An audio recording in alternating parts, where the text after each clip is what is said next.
अकोला श्री गजानन हरणे अकोला श्री क्षेत्र श्रद्धासागर ते साक्षात विठुरायाच्या पंढरपूरकडे निघालेली आध्यात्मिक व भक्तिभावाने ओतप्रोत भरलेली वारी दिंडी, जी फक्त पायी चालण्याचा प्रवास नव्हे तर आत्मशुद्धी, सेवाभाव आणि समर्पण यांचा एक विलक्षण अनुभव असतो, अशा पवित्र वारीमध्ये खडकी अकोला येथील ज्येष्ठ समाजसेवक, निर्भय बनो जन आंदोलनाचे संयोजक वारकरी गजानन ओंकार हरणे यांनी पूर्ण 1 महिना स्वतः पायी चालत 650 किलोमीटरचा प्रवास भक्तिभावाने पार पाडला.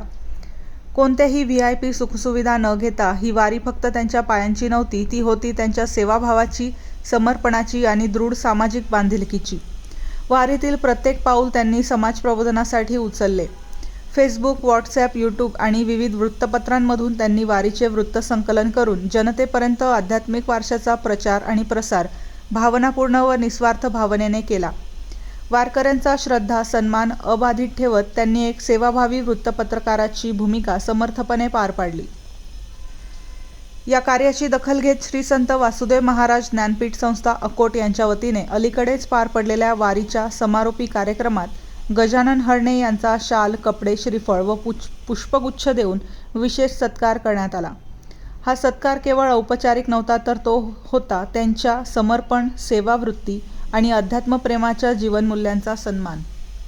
या गौरव सोहळ्याच्या प्रसंगी संस्थेचे अध्यक्ष हरिभक्त परायण वासुदेव महल्ले, उपाध्यक्ष माधव ठाकरे, सचिव रवींद्र वानखडे, सहसचिव अविनाश गावंडे, कोषाध्यक्ष पुरुषोत्तम लाजूरकर, विश्वस्त गजानन दुधाळ, अनिल कोरपे, व्यवस्थापक हरिभक्त परायण अंबादास मानकर, मोहनराव जायले पाटील, सुनंदाताई आमले, नंदकिशोर हिंगणकर, केशवप्रसाद राठी, दानशूर व्यक्तिमत्व चिकटे साहेब, हरिभक्त परायण सागर महाराज परिहार, हरिभक्त परायण विष्णू महाराज गावडे, हरिभक्त परायण मोहकार महाराज, मुख्याध्यापक जयदीप सोनखासकर, आर्किटेक्ट अनंत गावडे, चंद्रशेखर ठाकरे, राजू पुंडकर आदी मान्यवर उपस्थित होते.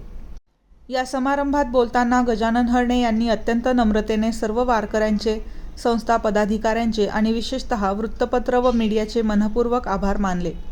ही वारी माझ्यासाठी केवळ आध्यात्मिक नव्हती, ती माझ्या सामाजिक जीवनाचे एक नवे अध्याय ठरली. ही माझ्या जीवनातील वैभवशाली भेट आहे, असे त्यांनी कृतज्ञतेने सांगितले.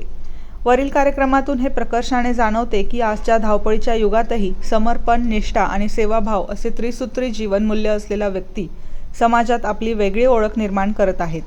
गजानन हरणे हे त्याचे सजीव उदाहरण ठरले आहे.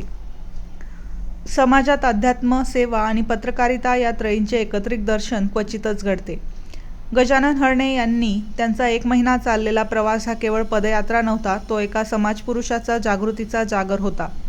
गेल्या 5 वर्षांपासून ते सातत्याने पायी वारी करून वारीचे वृत्तसंकलन सेवाभाव वृत्तीने करत आहेत. अशा व्यक्तिमत्वाचा सन्मान म्हणजे मूल्यांचाही सन्मान आहे. श्री संत वासुदेव महाराज ज्ञानपीठ संस्थेचे अभिनंदन. ज्यांनी हा सन्मानभाव प्रकट केला त्यांचे मनापासून आभार. या कार्यक्रमाला परिसरातील भक्तगण, वारकरी, विविध क्षेत्रातले मान्यवर मोठ्या संख्येने उपस्थित होते. निर्भीड ज्योत न्यूजसाठी विशेष प्रतिनिधी, नाशिक.